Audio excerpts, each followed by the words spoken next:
Bisa. Ayo. Let's go, Mai. Let's go, Mai. 15, 2 bibi.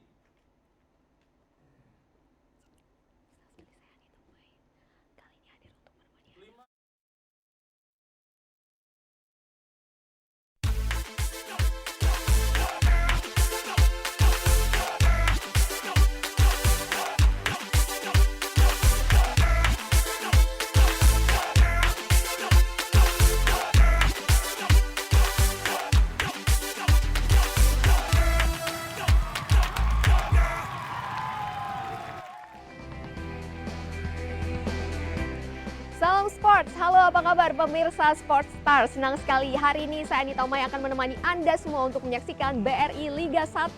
Hari Minggu 23 Juli 2023 kita akan bersama-sama menyaksikan pertandingan antara Persebaya Surabaya yang akan menjamu sang lawan yaitu Rans Nusantara. Dan hari ini tentunya persembahan terbaik dari MNC Vision dan K-Vision untuk pemirsa pecinta sepak bola Indonesia. Channel Sports Star 3 dan 4 kembali menayangkan liga terbaik di Asia. BRI Liga 1 2023. Dan ikuti juga berita olahraga terbaik di sportstars.id, media integrasi di olahraga terbaik di Indonesia. Baik, hari ini saya tidak akan membahas ini sendirian, tapi saya akan bersama dengan komentator, ada Ibams Hariri. Halo, salam sports, apa kabar Salam Ibams? sport, Mai. Baik. Baik ya, Ya. nice to meet you Ibams. Sama-sama. Pastinya ini juga yang kita pertanyakan, apakah akan nice to meet you juga nih Coach Eduardo Almeida bertemu dengan Persebaya karena Yes. karena kalau kita lihat dari catatannya sepertinya Coach Almeida ini kurang beruntung begitu ya Yeah. saat bertemu dengan Persebaya Surabaya. Oke, sebelum kita akan membahas lebih lanjut mengenai hal tersebut, kita akan masuk dulu nih ke pekan sebelumnya. Yeah. Kita akan melihat catatan dari Persebaya Surabaya terlebih dahulu bahwa Persebaya sudah menang 1 kali dengan skor 3-2 atas Persis Solo, kemudian imbang 1-1 Yeah. atas Barito Putra dan terakhir mengalami kekalahan 2-0 atas PSIS Semarang. Nah, kalau dari Persebaya Surabaya gimana menurut Ibang performa dari tim Bajul Ijo di pekan 1 hingga ketiga, mungkin yang terakhir di pekan ketiga? Memang momentumnya Persebaya ini sempat terhenti ketika mereka diimbangi oleh Barito di pekan kedua ya. Iya. Dan akhirnya di pekan ketiga Persebaya Surabaya ini bisa kalah dari PSIS Semarang. Dan saya rasa kekalahannya ini memang saya rasa cukup layak karena Persebaya di laga pekan kemarin underperform, yang Iya, berarti mereka tidak bisa menampilkan kekuatan maksimalnya, penampilan dan kekuatan, apalagi permainan attackingnya yang bisa ditampilkan nampak sedikit tidak keluar di Iya, laga iya. saat itu. Jadi saya rasa ini adalah momentum bagi Persebaya untuk bisa mendapatkan 3 angka karena mereka akan bermain di hadapan pendukungnya sendiri di GBT. Betul, dan ini juga bisa dikatakan momen kebangkitan untuk Iya. Persebaya Surabaya karena belum pernah menang di kandang gitu ya. Betul? Oke, baik kalau gitu kita akan menuju ke Rans Nusantara. Rans Nusantara kalau kita bisa lihat catatannya bahwa menang 2-1 atas Persikabo di pekan pertama, kemudian kalah 1-2 atas Bayangkara FC di pekan kedua dan juga menang 0-1 atas Persita Tangerang. Ini artinya Rans Nusantara sudah 2 kali menang Yes. dan 1 kali kalah. Seperti apa performa Rans Nusantara? Sebenarnya dengan persiapan yang kurang matang dari Rans Nusantara ini, saya rasa Rans mendapatkan hasil yang cukup baik di 3 laga awal. Meskipun di pekan lalu mereka kalah 1-0 atas Persita Tangerang ketika bertindak sebagai tuan rumah.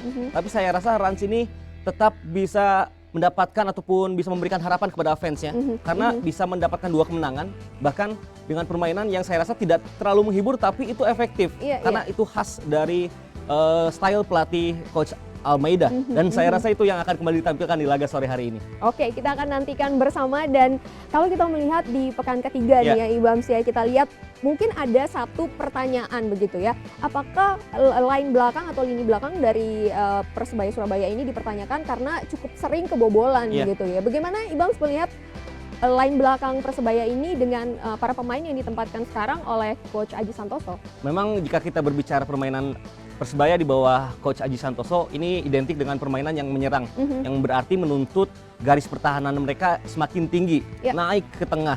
Itu yang membuat Persebaya sedikit kesulitan ketika di fast break oleh lawan, di counter oleh lawan, dan serangan-serangan balik ini yang biasanya membuat mereka bisa kebobolan. Itu tercipta di gol PSIS Semarang yang kedua di pekan lalu. Lalu dari gol yang dicetak oleh Murilo Mendes, pemain Barito Putra, Ya. sama seperti itu. Jadi gol-golnya melalui serangan cepat ketika Persebayanya asik menyerang. Jadi ini menjadi masalah bagaimana transisi bertahan, saya rasa Persebaya harus bisa memperbaikinya. Apalagi di laga sore hari ini benar mereka belum pernah menang di kandang sendiri. Jadi ini adalah kesempatan untuk memberikan kebahagiaan bagi bonek dan boneka.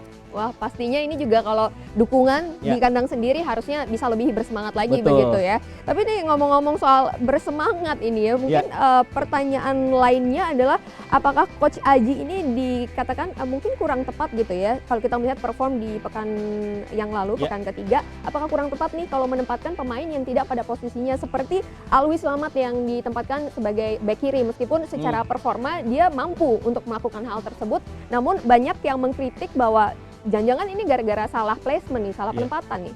Memang jika kita berkaca pada 2 musim terakhir, Alwi Slamet ini adalah pemain yang ditempatkan dan diberikan role sebagai defensive midfield ataupun center midfield. Tapi di laga kemarin menjadi left wing back, tapi saya rasa itu bukan hal yang baru bagi Alwi Slamet. Dan Aji Santoso pun tahu persis bagaimana kemampuan Alwi Slamet selama ini. Karena memang cukup versatile, bisa bermain sebagai pemain yang bergerak di operasi center ataupun di flank. Dan itu yang coba diterapkan. Dan lagi di laga ataupun di musim ini Persebaya kedatangan Ripal Wahyudi, pemain yang akhirnya bisa menyegel satu tempat di posisi gelandang bertahan. Itu yang membuat posisi Alwi Slamet tergeser. Tapi nampaknya dari DSP yang kita sudah dapatkan akan ada double pivot di laga kali ini, di mana Alwi Slamet akan berdampingan dengan Ripal Wahyudi kembali di lini tengah untuk menopang Ze Valente. Dan itu saya rasa akan menjadi sebuah solusi bagi permainan Persebaya. Baik, oke Ibams, kita akan lanjutkan ngobrol-ngobrolnya. Tentunya juga pemirsa Sportsa sudah nggak sabar gitu ya untuk menyaksikan. Tapi kita akan kembali untuk membahas ini semua setelah jeda, tetap bersama kami.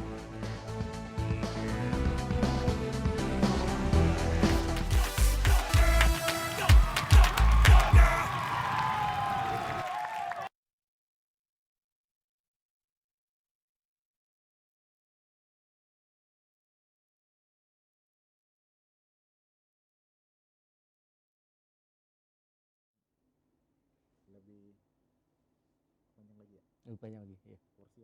Oh iya, siap. Oke.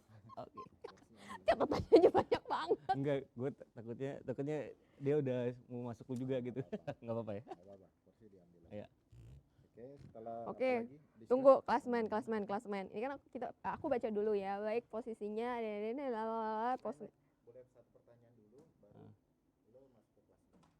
Oh, ini enggak ini ya. Enggak langsung. Oh, oke. Enggak kayak tadi itu.